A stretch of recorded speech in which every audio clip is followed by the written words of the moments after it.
Hoy día voy a hablar de Aspect-Oriented Programming, pero antes de entender lo que es Aspect-Oriented Programming, programación orientada por aspectos, necesito introducir dos conceptos. Uno que es modularidad y otros que se llaman cross-cutting concern.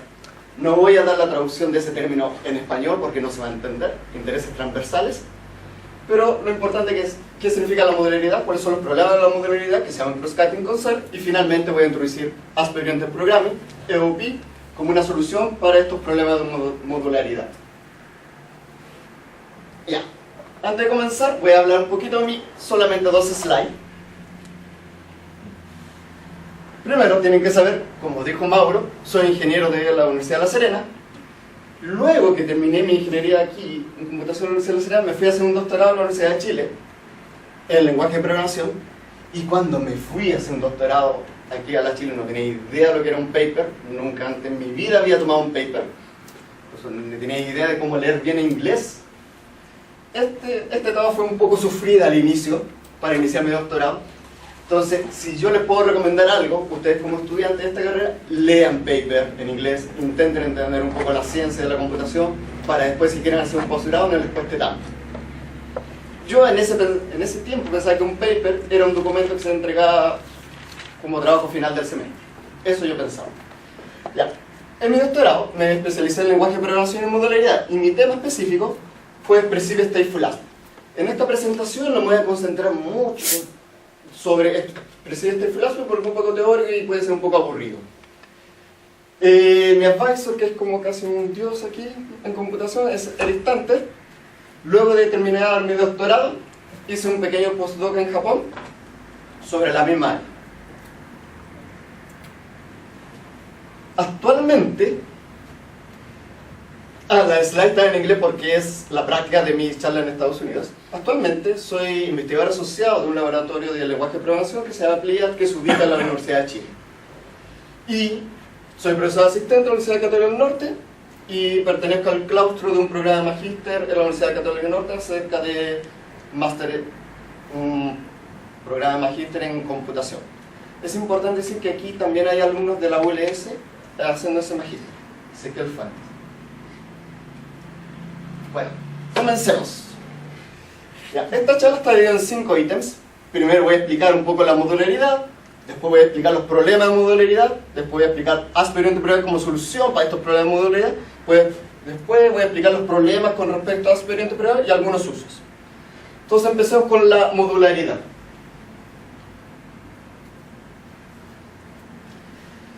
Cuando nosotros estamos iniciando en el mundo de la programación, nuestro primer enfoque, nuestra primera forma de programar es copy and paste. Eso es lo primero que intentamos hacer. Por ejemplo, supongamos que tenemos 3 matrices, M1, M2, M3. Y queremos hacer la adición de 2 matrices. Buscamos el código de internet o lo aprendimos nosotros sobre cómo hacer adiciones de 2 matrices. Bien, ahí está el código. Pero ahora queremos hacer otras adiciones. Entonces, ¿qué hacemos? Cuando somos un poco novatos, copy and paste. Copiamos el mismo código y lo pegamos 2 veces y modificamos lo que tenemos que modificar. Pero ¿qué pasa si tenemos un bug? Por ejemplo, los índices de acá están cambiados. Introduje un bug cuando la primera vez que lo implementé. ¿Qué tengo que hacer? Modificar la parte original del código y después modificar en cada lugar donde pegué el mismo código. Ok, esta vez fueron 2 veces, pueden haber sido más. ¿Qué pasa si ahora tengo un update? Quiero pasar de matrices 2x2 a matrices 6x6. ¿Qué tengo que hacer? Modificar la parte original del código y otra vez modificar en cada lugar donde pegué ese mismo código. ¿Qué podemos sacar como conclusión? Que copy and paste es una mala idea, porque tenemos que escribir el código muchas veces, una vez en la parte original y después tenemos que modificar en cada lugar donde pegamos el mismo código. Este es un ejemplo pequeño. Pensemos en un software grande, en una gran construcción de software, donde los cuadrados rojos son el lugar donde usé la técnica copy and paste. Si ahora llegara a tener un bug o un update, ¿qué tengo que hacer? Buscar en cada lugar donde pegué ese código y modificarlo. Este software puede ser gigante, miles de líneas de código. Y porque son miles de líneas de código, pude haber olvidado algún lugar. Si olvidé algún lugar, felicitaciones, hemos insertado un bug nosotros mismos. Entonces, este bug puede ser tan grande como el acceso de seguridad a tu cuenta corriente. Entonces, siempre es recomendable no pegar el mismo código. Copy and paste es mala idea. En el año 72, un famoso caballero que se llamaba Parnasse dijo: cada interés del programa o cada característica del programa tiene que ser implementada en un solo lugar, ya sea función o objeto, en un solo lugar, y en un solo lugar le llamó módulo. Tengo el mismo ejemplo anterior. Quiero sumar matrices. Pero ahora, ¿cuál es la diferencia? Que la suma de matrices está en un solo lugar, dentro de una función. ¿Qué pasa si ahora tengo un bug o un update? ¿Qué tengo que modificar? ¿Tengo que modificar todo el programa? No. Solamente tengo que modificar donde ese interés o esa característica está implementada dentro de la función. Acá. Como observación, modular programming, programar de manera modular, es una buena idea, porque el código que tengo que modificar o lo tengo que reemplazar para reemplazar la característica de un programa, solamente tiene que ser en un solo lugar.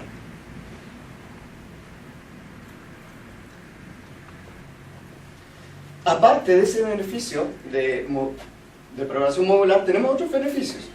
Por ejemplo, la flexibilidad.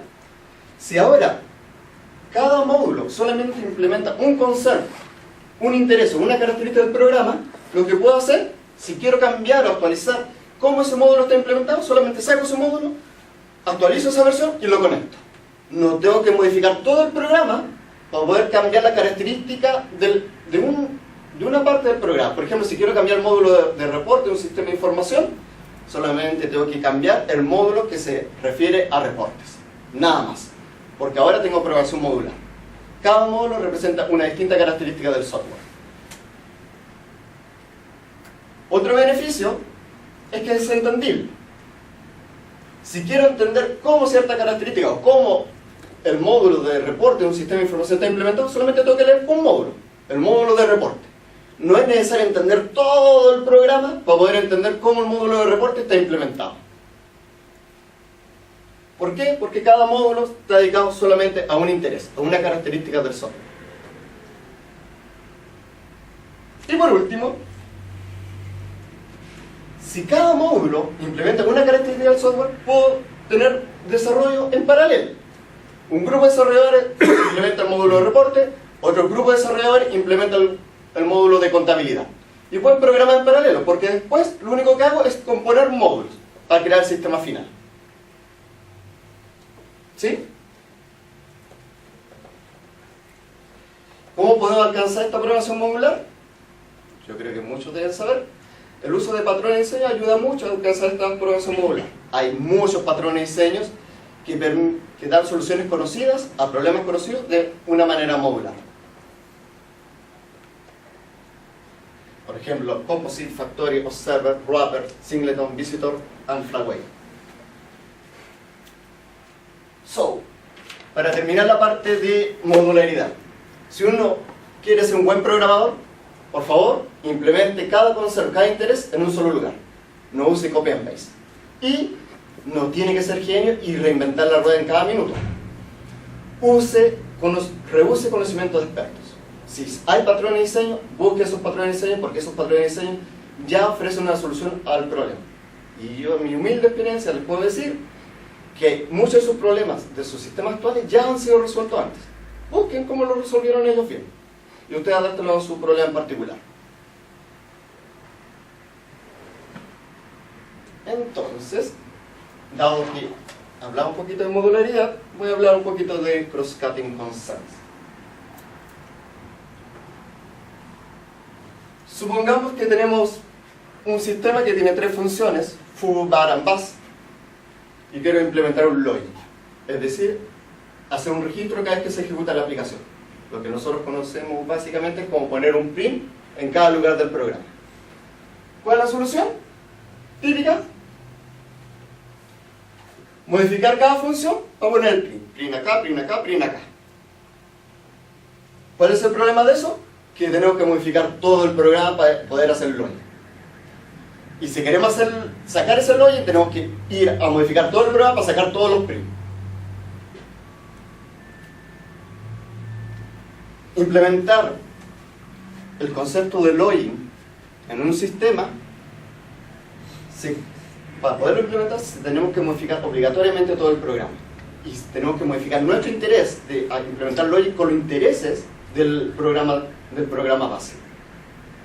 Estos tipos de intereses que no se pueden implementar en un solo lugar son conocidos como cross-cutting concerns. Es decir, ¿qué quiere decir este slide? No todos los intereses o no todas las características de un software se pueden implementar dentro de un solo módulo. Hay ciertas características del software como login que necesariamente tengo que modificar todo el programa. Y si necesariamente tengo que modificar todo el programa, eso significa que ya no tengo los beneficios de la modularidad. Ya no tengo los beneficios de componer módulos, de reemplazar módulos de manera fácil. Tengo que modificar todo el programa. Entonces los cross-cutting concepts son un problema para la modularidad y los beneficios que trae ella. Un ejemplo real. Esta es la implementación del login en el servidor Tomcat. Todos los computadores ubican Tomcat Server, ¿cierto? Las líneas rojas es donde está implementado el login. Si se dan cuenta, no está en un solo lugar. Ni menos está en pocos lugares. Está esparcido a través de todo el programa.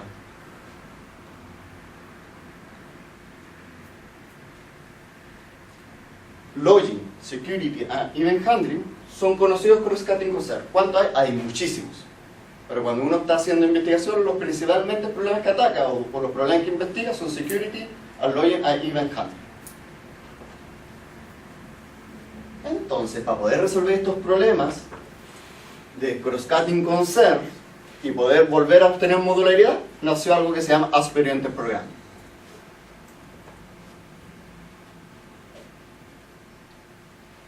Los aspectos de As-Per-Oriented Programming es como un monitor, así como un agente de Matrix, que lo que hace es ver la ejecución de un software y va a identificar ciertos puntos en la ejecución de un software, lo va a observar, lo va a identificar, lo va a interceptar esos puntos en la ejecución de un software y va a tomar una acción sobre esos puntos de ejecución. Yo observo ese punto y voy a tomar una acción con ese punto. Con ese concepto que se llama aspectos, es posible implementar modularmente los cross-cutting concepts como login. Aquí voy a dar un ejemplo. Esta es la implementación que teníamos antes de login sin aspecto. Un print en cada línea, en cada función. Esta es la solución con aspectos. Ahora las funciones no tienen que ser modificadas. ¿Por qué? Porque tengo un aspecto que lo que hace, que observa cada ejecución de una función, cada llamada de una función, identifica, intercepta cada llamada de una función, y cuál es la acción que tiene, es imprimir el nombre de la función. Y con eso ya tengo implementado login de manera modular. ¿Por qué de manera modular? Porque toda la implementación del login está acá, dentro de este módulo, dentro de este aspecto. Y no es necesario modificar todo el programa. Entonces con aspectos puedo modularizar el interés del login. ¿Sí? ¿Muy marciano? ¿No? ¿Sí? No, no todos. Ya, como esto es una sala de computing, tengo que introducir unos conceptos de computación relacionados con aspectos. Vamos a decir, hay algo que se llama join point, que es la ejecución, el punto de ejecución de un programa. Por ejemplo, la llamada a la función foo, la llamada a la función var. Ahí tengo dos join points. Pointcat es la intercepción de un join point. Es el match a un join point. Por ejemplo, aquí tenemos un pointcat que interceptó la llamada a la función foo. Ese es el pointcat. Y tenemos el advice, que es la acción que se toma cuando el point macha un jump point.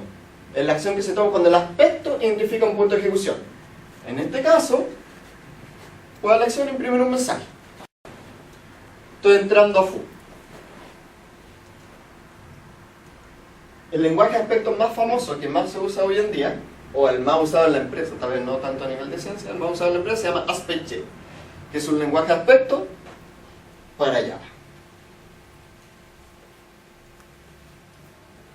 Y este es un aspecto en AspectJ. Aquí está el pointcat aquí está diciendo voy a identificar las llamadas a la función foo. ¿Y cuál es la acción que voy a tomar? Antes que llame a la función foo, before, voy a imprimir un mensaje que es estoy entrando a la función foo. Eso es un aspecto en AspectJ.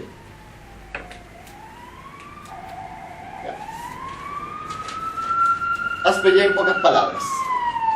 Esa acción, esa byte que puede tomar una acción cuando el jump point es machado, puede ser ejecutada antes, alrededor lo voy a explicar al final de esta presentación, o después.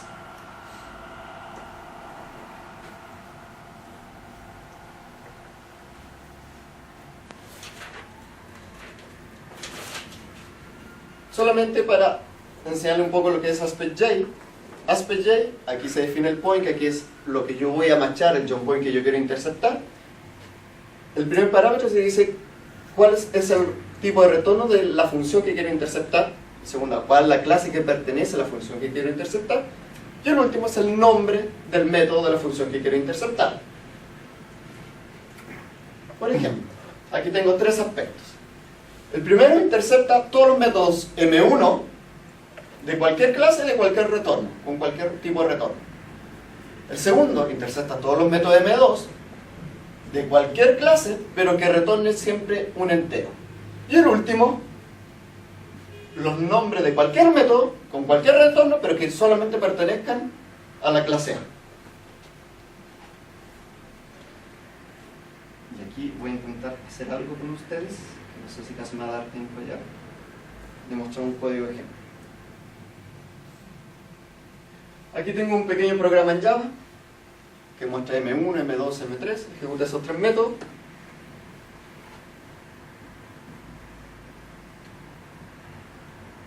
Si ejecuto me muestra M1, M2, M3. Nada más. Ahora voy a agregar el aspecto a este código.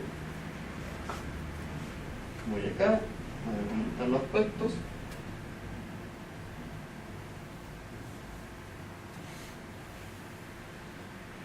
Cuando maché M1 va a mostrar match M1. Cuando maché M2 voy a mostrar match M2. Y cuando maché cualquier método de la clase main_example voy a mostrar esto. Volvamos.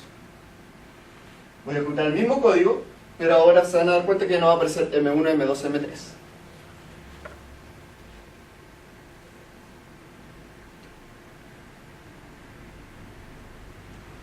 Ahora aparecieron cosas antes y después. ¿Y esto por qué pasó? Porque hay un aspecto que está observando la ejecución de este programa, y a medida que este programa se va ejecutando, este aspecto va reaccionando y puede modificar la conducta de este programa. Por ejemplo, cuando se ejecutó M1, después de ejecutarse M1 mostró match M1, pero lo mostró después. Veamos por qué lo mostró después.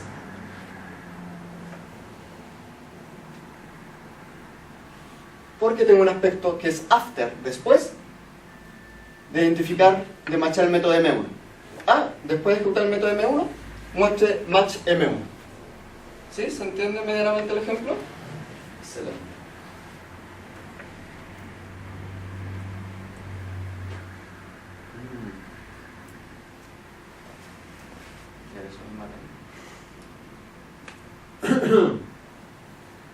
Ya, eso era el ejemplo.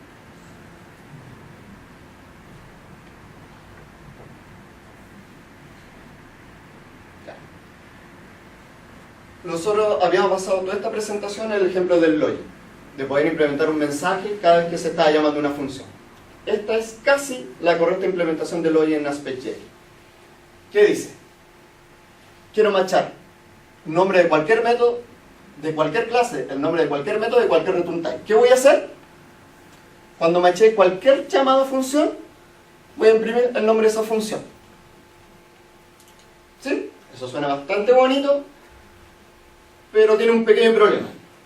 Está diciendo, voy a interceptar cualquier llamada a función, cualquier llamada a método, y voy a imprimir esto.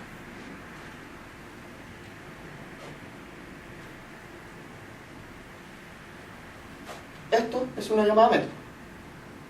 Entonces, ¿qué hace? Cuando el aspecto se está ejecutando su byte, se machea el mismo, se observa el mismo. Entonces tengo que hacer un login de mí mismo. Entonces, se va a machar el mismo, se va a intentar machar el mismo, se va a volver a machar, va a quedar una recursión infinita. Tenemos el loop. Y ese es un problema muy característico de Asper Oriented Programming, se llama Asper Reentrancy. Entonces esta solución realmente no trabaja.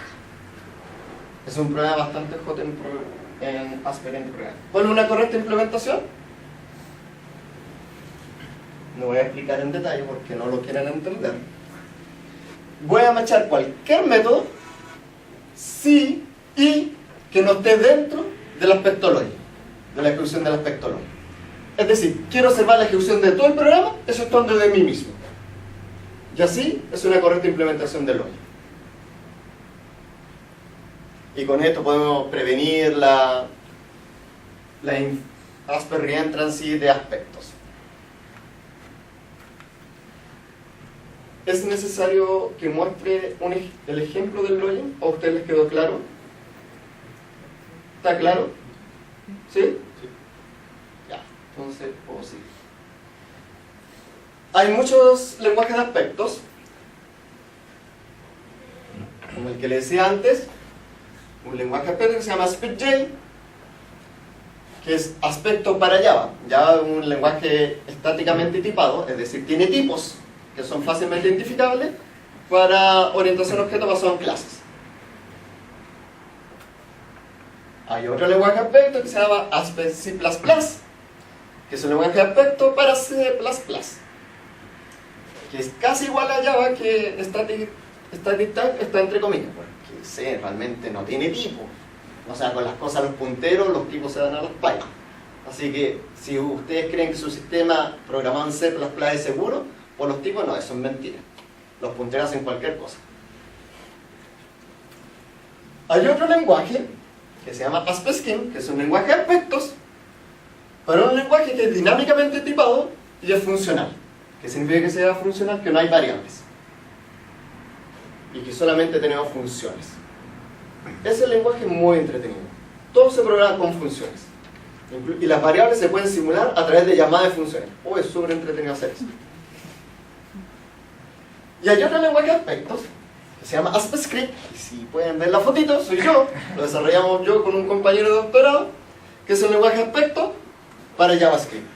Y JavaScript es un lenguaje dinámicamente tipado, es orientado a objetos, pero no está basado en clases, está basado en prototipos. Y tiene soporte para funciones de orden superior, para funciones de primera clase. Pregunta corta, ¿sabe lo que son funciones de primera clase? Yo creo que sería bueno que explicara un poco ahí la diferencia, por ejemplo, entre prototipo y objeto.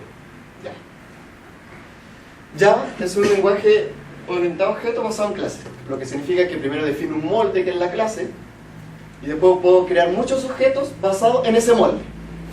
O sea, si defino un molde de persona, después puedo crear un objeto que se llama Paul, otro Mauro, otro Miguel, otro Melita.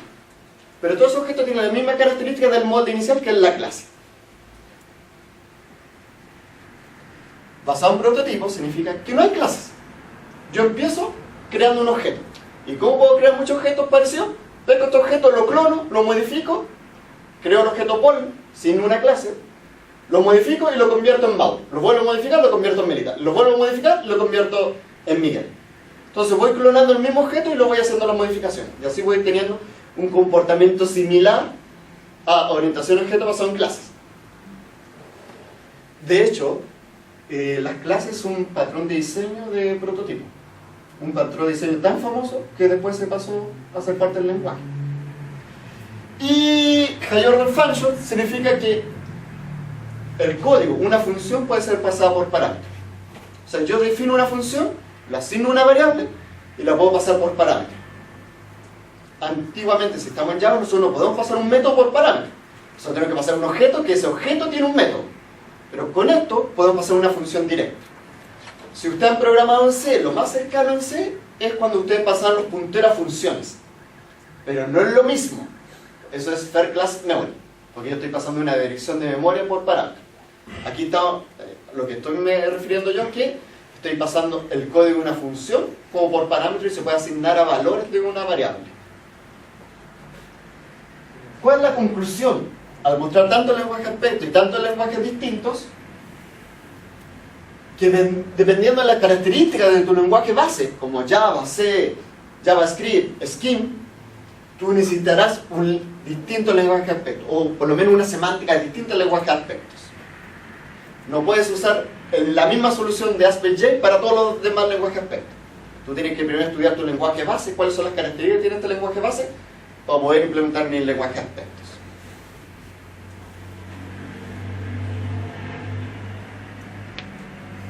Finalmente, vamos a hablar un poco de las dificultades de AOP.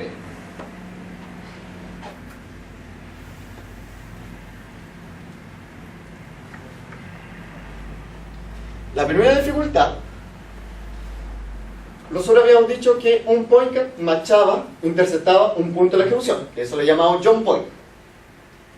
Definir ese pointer para que solamente matche lo que yo quiero matchar, o decir yo quiero interceptar solamente este punto de ejecución, es extremadamente difícil. Es súper difícil.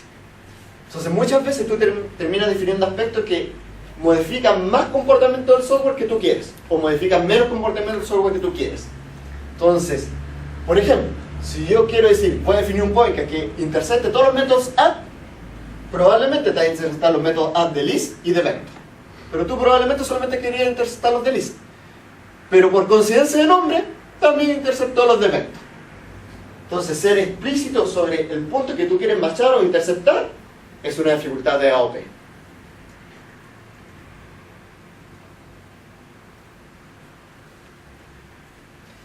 Otra dificultad de AOP,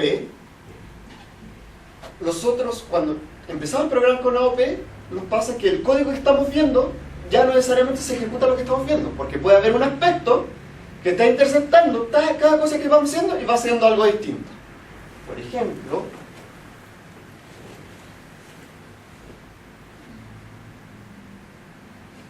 en este código, el código de acá,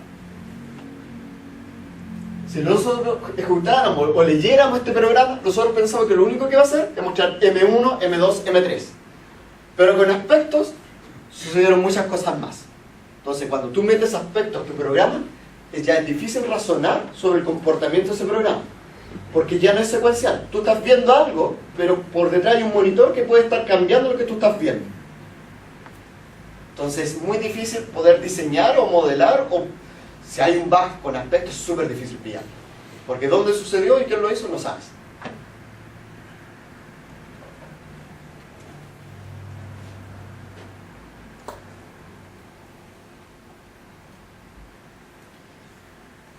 Y por último, no, eso fue antes.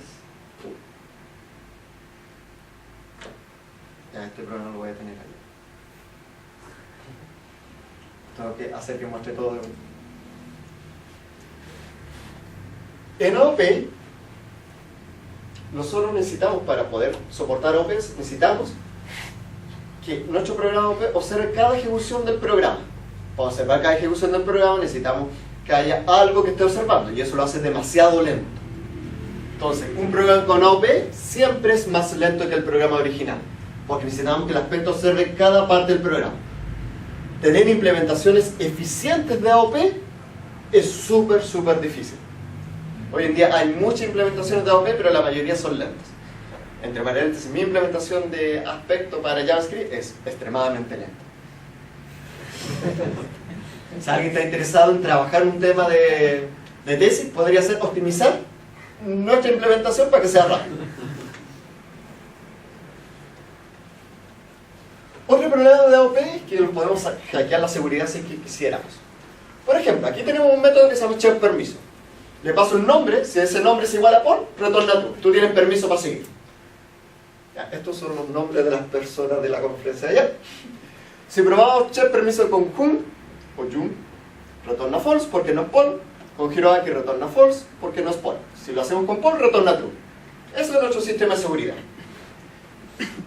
Pero podemos definir un aspecto que es around, que es alrededor, que lo que significa alrededor, que va a reemplazar la ejecución original de lo que estoy interceptando. Es decir, voy a interceptar check permission, pero voy a reemplazar su código completo de check permission. ¿Y qué va a hacer? Siempre retornar true. Es decir, va a ignorar este código, lo va a ignorar completamente y va a retornar true. Entonces, ahora si pruebo con Jun y Hiroaki, también va a retornar true. Y eso es porque puse un aspecto que lo único que hacía era interceptar cada chequeo de permiso de seguridad, reemplazar su código para retornar true. Es como hacer skip de la seguridad. Y eso se puede hacer con aspectos. ¿Puedes comentar un caso de uso válido de around? ¿Válido en qué sentido? En que no sirva para introducir un Manda. Claro. Algo que esté dentro de la localidad. Ya. Principalmente lo que tú tienes detrás de esto es metaprograma. Entonces todos los beneficios de metaprograma están acá. Ya. Pero voy a dar un ejemplo un poquito más concreto. Nuestra justificación para AspScript, que los programas de JavaScript realmente son interactivos. Entonces al ser interactivos no necesitan ser rápidos. Así va a ser peor.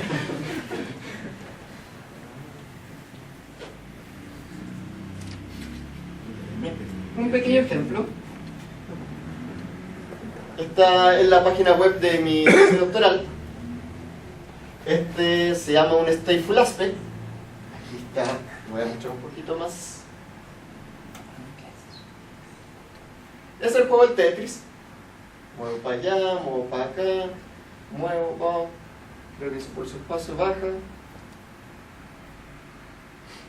Y esto no lo implementé yo, lo implementó una persona X. Lo encontré así en la web. Yo no toqué para nada ese código. Yo implementé algo que se llama Spare Mode. Que si yo lo activo, ¿qué hace Spare Mode si está activado? Si yo me llego a equivocar al mover hacia la izquierda, después a la derecha y después volver, baja automáticamente.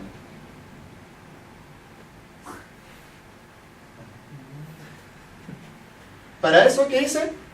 Es un aspecto que identificara cada vez que el usuario pulsara left, después right, o right, después left. Si hacía esa secuencia de teclas, se activaba el modo avanzar rápido. Y para eso no modifiqué nunca el código fuente.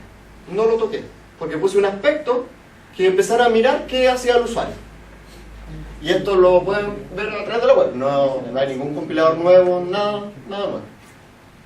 Y si bien la sintaxis puede sonar un poco horrible al inicio, eso significa, es una secuencia de left and right o de right and left. ¿Se entiende un poco esa sintaxis? Ay, me costó un mundo llegar a esa sintaxis entendible. Y eso es más o menos un ejemplo relativamente fácil de probar mi stateful aspect. ¿Y los patrones ahí en el stateful aspect son secuenciales o pueden ser de otro tipo también? Puede ser cualquier cosa. Puede ser como expresiones regulares, incluso cosas aproximadas. Podría ser esto o cercano a esto. Sí, eso es muy... Es como pattern matching. Todo lo que tú podrías ver en pattern matching, lo podrías expresar acá. Un gran reclamo en mi tesis que yo no incluí todos los trabajos de Gonzalo Navarro sobre pattern matching para poderlos poner acá. Porque al final, stateful aspect es como una secuencia de símbolos que tú vas a identificar algunos. Pero en el tiempo, o sea, es algo sí. que... Pero eso es pattern matching. Sí, pero se ve complicado computacionalmente, ¿no? Es como on the fly. A medida que vas pasando, tú tienes que ir conociendo la historia atrás y no puedes guardar todo porque la memoria se te acaba. Claro. Tienes que ir guardando lo que realmente necesitas y de repente podrías guardar algo por siempre. No, sí, ahí hubo varias peleas con él sobre eso. ¿Sí? ¿Alguna consulta adicional? Igual, por ejemplo, ya hemos más declarado que usando programación con este aspecto ayuda a optimizar ciertas veces Modularizar. modularizar. Porque no necesariamente optimizar para que aspectos más lentos. ¿Cuándo es necesario usar programación orientada? Por ejemplo, Cuando tienes cross-cutting concern, cuando tú tienes un cross-cutting concern como login que se está realmente molestando, se está convirtiendo en una piedra en tu zapato, ahí tienes que usar AOP. Dicho eso, todas las personas que ven que el mismo pedazo de código, y esa es como la aplicación más fácil, el mismo pedazo de código como el print que vieron ustedes, se está repitiendo en más de un lugar, significa que ahí tienen un cross-cutting con SAR. Y ese es un muy buen candidato para usar AOP. O sea, de hecho, tú cuando programas tienes que evitar hacer copy and paste. Si tú ves que estás haciendo copy and paste, significa, y sientes que no lo puedes mejorar, significa que tiene un cross-cutting con SAR por detrás que no lo estás viendo. Entonces después lo vas a modificar ese cross-cutting con SAR y lo puedes modularizar otra vez con AOP, para implementarlo en un solo lugar. ¿Sí? Perfecto. ¿No? Ya, ¿No se nos da algún ejemplo particular que, por ejemplo, habiendo cross-cutting concern, no se aplica a OP? Sí, o sea, la solución puede llegar a ser OP. O sea, lo que pasa en la realidad es que muchas personas no usan AOP, y eso para ustedes es algo común. Y eso se puede deber a muchas razones. Primero, porque a ustedes no le enseñan AOP en la universidad. Segundo, porque tal vez al programador no le interesa ese cross-cutting con SAR. Puedes sobrevivir con ese cross-cutting con SAR. Ellos saben que ese problema de modularidad no le va a afectar mucho. Entonces, como consejo personal, si ese cross-cutting con SAR realmente no se está convirtiendo en una piedra en tu zapato, no se está convirtiendo en un problema para seguir manteniendo ese programa, no uses AOP. O sea, AOP no tiene que ser la solución. Incluso antes de usar AOP, ¿qué recomiendo yo? Mirar todos los patrones de diseño que han creado otras personas para intentar modularizar ese problema. Y después, si te das cuenta que si con todos esos patrones de diseño que tú viste no se puede modularizar, y realmente ese es un problema para ti, usas AOP. Con la AOP NERS usan AOP siempre, pero eso no es la idea. Ese es el. ¿Sí? ¿Comentarios más? Estuvo buena la presentación. Agradezcamos entonces.